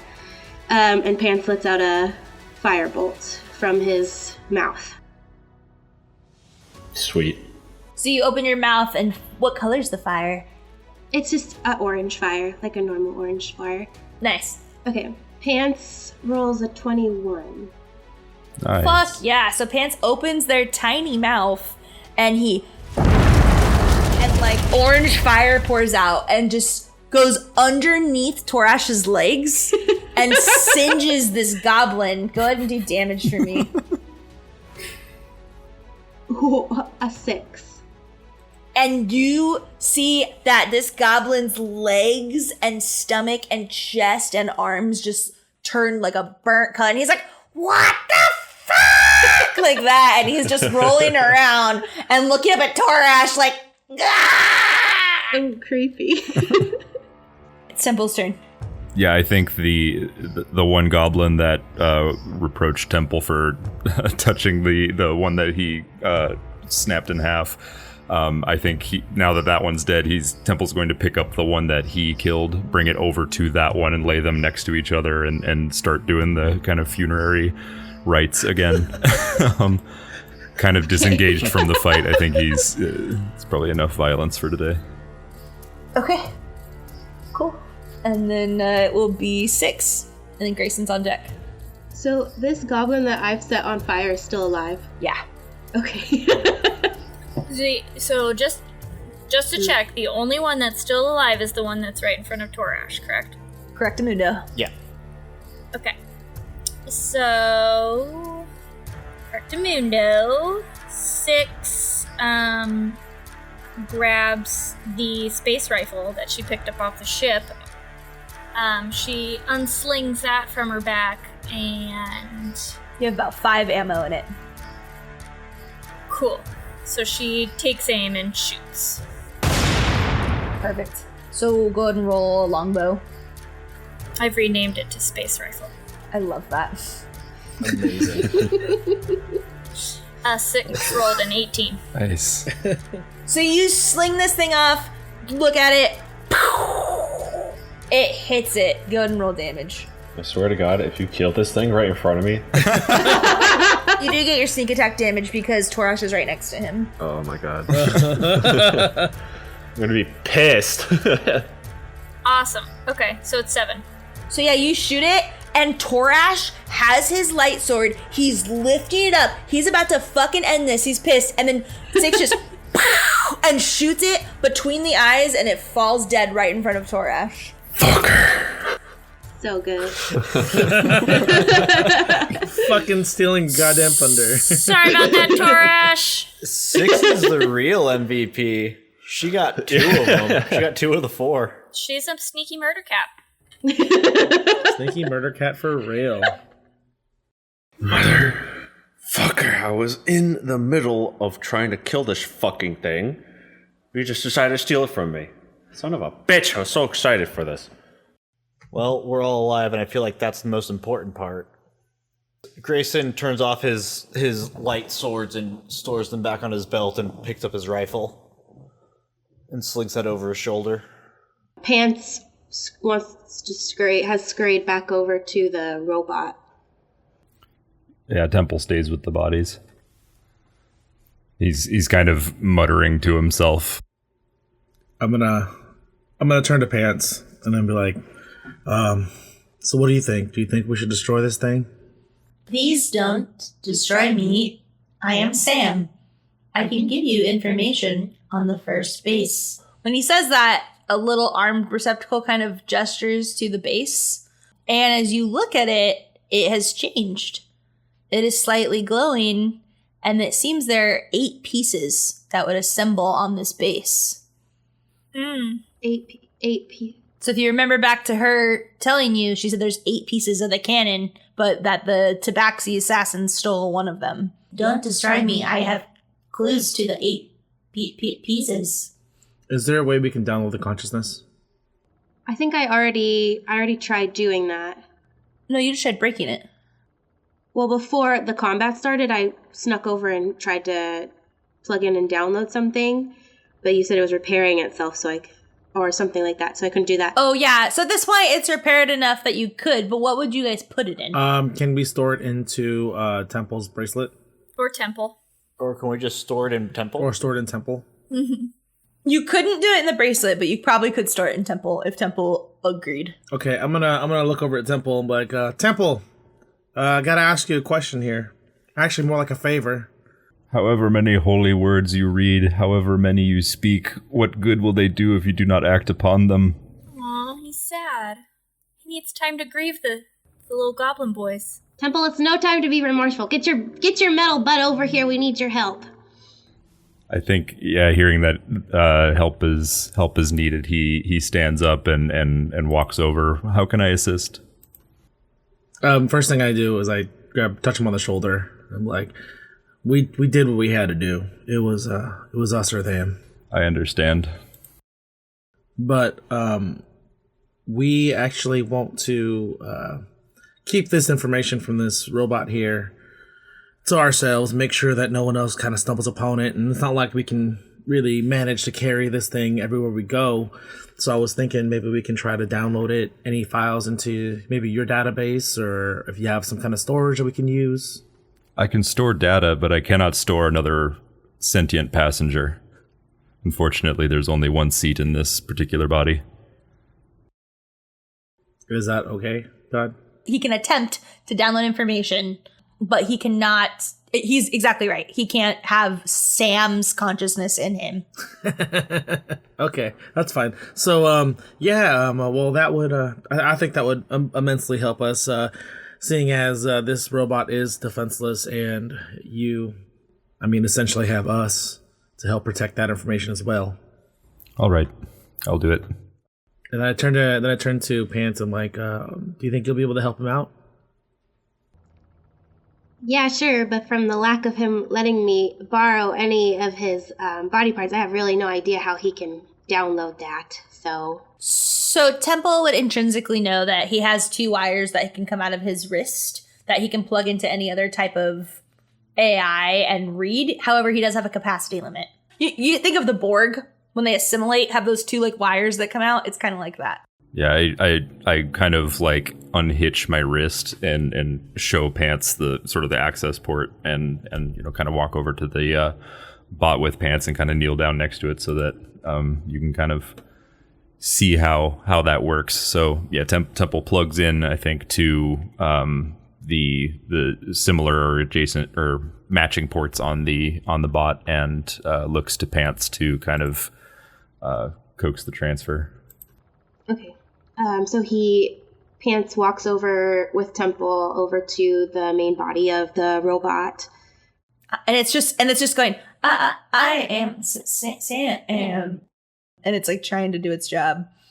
So he goes, well, this particular robot build, I've seen many similar to it. Probably you want to look for the base of the unit, and the port should be somewhere here.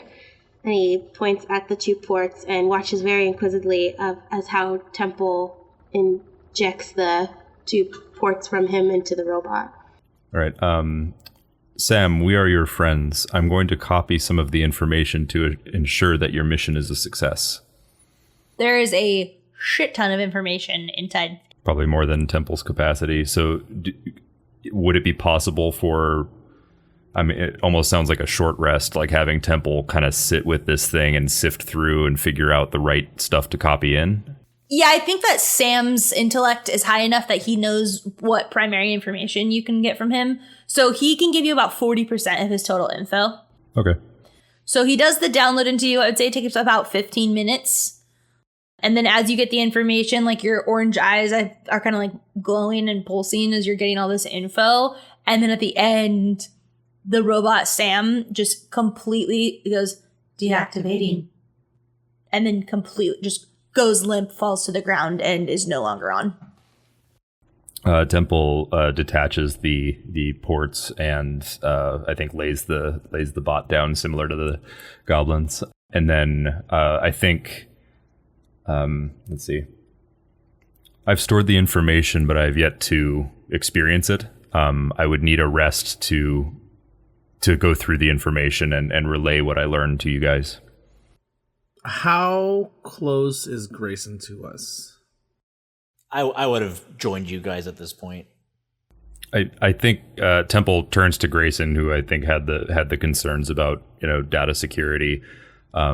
Grayson, I get the sense that the information was transferred, not copied. The bot is inert. There is no more data stored in it. Temple, I trust you with this information more than I'd trust anybody else in the Star Sector. I'm gonna turn to Pants. I'm like, Pants, you got any of those boom boom bombs on you by chance? Oh yeah. What do you have in mind? I think we should lay this robot to rest per se, and just blow it to smithereens. Ha, gotcha. And so Pants rummages through his little satchel. He pulls out one of the, what do I have? A bomb. So, like, the idea is I want to obviously not just blow it up here, but we'll, like, move it away from this platform so it doesn't damage it, and then just kind of blow it up. If anyone's 5 feet within the bomb, which I doubt you guys would be that dumb, but I need you to roll a dexterity saving throw. I think we all move away. Yeah. Well, no, because we're gonna move the body. Wait a second. 6 has just now, since Temple moved away from the goblins' bodies, 6 has pickpocketed their bodies. But she overhears this conversation and says, before we blow it up, shouldn't we see if there's any components on it that are interconnected or potentially like a locking or some sort of key mechanism to this platform?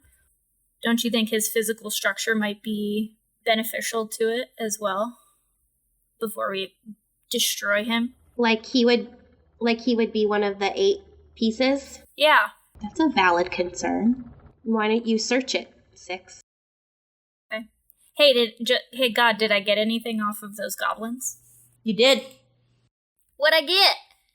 So you're looting the goblinos. Goblinos. And you find Pants' water skin. Oh, shit. Okay. That was what your nat one was. They stole from you in the middle of the night. And the only person who said, I want to check if all my shit on me is Torash. Pants, you find Pants' goblin skin, water skin with a little teddy bear stitched in on it. And then you find one of your thieves' tools. Oh, all of my thieves' tools? Yeah. Fuck those guys. You find a gold purse with 3 silver. Yes. And then you find a jar of pickled ears. Ooh. Nice. So I don't want to keep that. Hey, can I have the pickled ears? Here you go, Pants. I found your water skin with your little teddy bear on it, and if you want these ears, go for it. That's gross. I don't need those. Yes. Those ears look like something Terrowin would make. So the reason I had you guys do survival when you were sleeping was to see if it would do it. If you, yeah. Is there a specific range to what is Temple Sentry, or is it 360 like all the way around? Because if they came from the cave, it would be one thing. Because if his like sentry is only like this, if it's stealth against perception and they roll higher than his perception, then yeah, for sure. Right. Oh, I didn't do it. I should do it against his perception next time. I did it against his AC. Sorry. No sweat. It's cool. We got it all back. It's fine. Should I add the silver to my inventory? Yeah. And I get the pickled ears. Yep. Keep it. She's already given it to you, baby. She don't want that shit. In my water pouch with my teddy bear.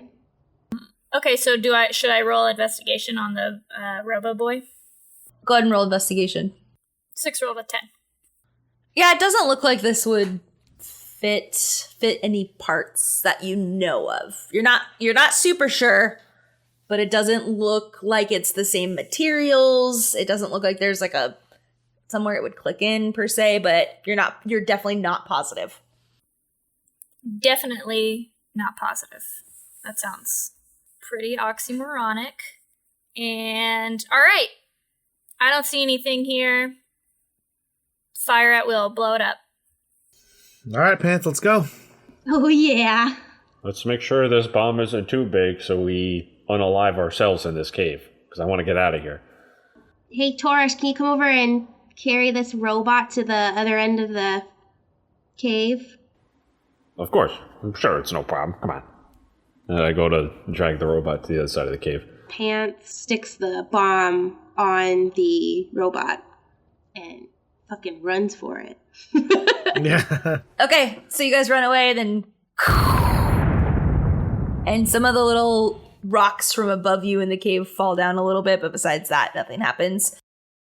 And yeah, and you see a blown apart, you can't even, the two pieces of metal are so small and kind of all over the cave at this point, you couldn't even tell probably what it was. It's just scrap metal everywhere. That was awesome. Well, that makes me feel better, though, knowing that information won't get out to anyone we don't want it to. Temple, roll survival. Sure thing. Oh my god. 20. Ooh, shit. Temple rolled a 20. Very nice. Oh, Tweety. Whew. All right, you're good to go. Never mind. Oh, you're trying to download a virus into his head? Make sure you're not going to get corrupted. Maybe. I don't know. You don't know. Note to self, not good when the DM says roll survival. Oh, it's never good. Anytime you have to roll. Sneaky shit's afoot. It's even worse is when they don't announce the roll they're doing, they just roll. Like, what is that for? All right. You all look at each other, kind of between the smoke of the bomb, making eye contact, and there's a heaviness you feel that you just got a lot of information that you were not expecting to get when you went on this adventure. And you all kind of exchange glances in this cave, and we're going to end the session right there. Nice. Right. Good DMing, DM. Nice job, everyone. That was super fun. It was.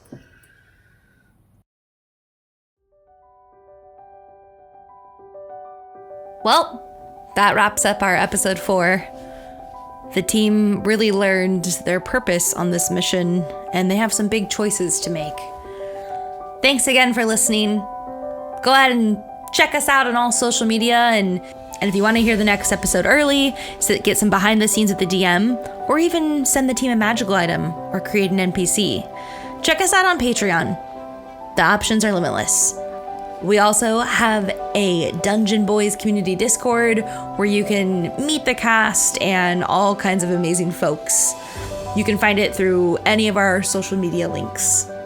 Thanks so much again, and we hope that the next 2 weeks are out of this galaxy.